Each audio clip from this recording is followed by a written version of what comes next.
आज खल्लारमध्ये ज्या पद्धतीने आमची सभा चालू होती आणि खूप शांततेने आम्ही आमचा प्रचार करत होतो, पण भाषण करत असताना स्टेजवर जेव्हा मी उभी होती तर तिथून घाणेरडे इशारे करत होते आणि मी खूप शांततेने माझा भाषण निपटवण्याचा मी प्रयत्न करत होते.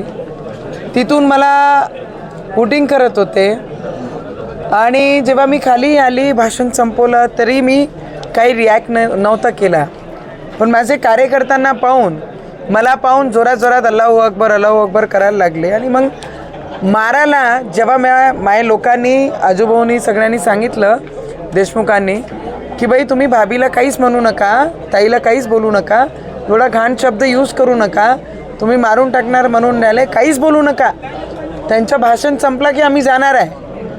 आणि त्यांनी एवढंच म्हटलं फक्त की आम्ही जाणार आहे. त्यांनी उचललं